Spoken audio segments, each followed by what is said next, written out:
Reality ഷോയുടെ ഒരു പരസ്യം, ഗന്ധർവ സംഗീതം. ഗന്ധർവ സംഗീതത്തിന്റെ, അത് പേപ്പറിൽ വരികയും അത് വെറുതെ അപ്ലൈ ചെയ്തിട്ടു. അപ്ലൈ ചെയ്തിട്ട് അന്ന് കാസറ്റിലാണ് നമ്മൾ ശരി, പാടിയത്. റെക്കോർഡ് ചെയ്ത് 3 പാട്ട് അയച്ചു കൊടുക്കുക. അയച്ചു കൊടുക്കാം.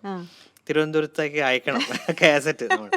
അപ്പൊ അവിടെ നിന്ന് ജഡ്ജ് അതൊക്കെ ചെയ്തിട്ട് എനിക്ക് ഇപ്പോഴത്തെ കുട്ടികൾ കേൾക്കുമ്പോ ഭയങ്കര അത്ഭുതത്തോടെ ഇപ്പൊ വാട്സപ്പിങ് അങ്ങനെ അങ്ങനെയാണല്ലോ, വളരെ ഈസി ആണല്ലോ. വളരെ അടുത്ത ഓഡിഷൻ പോയി ചെയ്തിട്ട് വരാന്നുള്ളതാണ്. അതെ, അന്ന് കാസറ്റിലാണ്. കാസറ്റിൽ അയക്കുന്നു, നമ്മൾ അറിയുന്ന തന്നെയല്ലേ, എന്താ അത് നടക്കുന്ന അറിയില്ല, അത് അവിടെ എത്തിയിട്ടുണ്ടോ എന്ന് തന്നെ അറിയില്ല. അതാ സത്യം. അതെ, എത്തിയോ എന്നുള്ളത് തന്നെ ഡൗട്ടാണ്. അപ്പൊ അങ്ങനെ ഒരു കാലഘട്ടത്തിൽ എത്ര പാട്ടുകൾ അയച്ചു കൊടുത്തു? അന്ന് 3 പാട്ടുകൾ.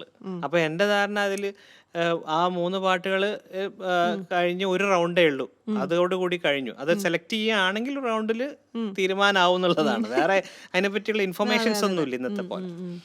പക്ഷെ അത് സെലക്ട് ചെയ്ത് അന്ന് 5 റൗണ്ടോ 6 റൗണ്ടോ എങ്ങനെ ഉണ്ടായിരുന്നു. പക്ഷെ അതിൻ്റെ ഒരു പ്രത്യേകത ഉണ്ടായിരുന്നു, ആ കോമ്പറ്റീഷന് അത് ഓഡിയൻസിന്റെ മുമ്പിലായിരുന്നു പെർഫോം ചെയ്തത്.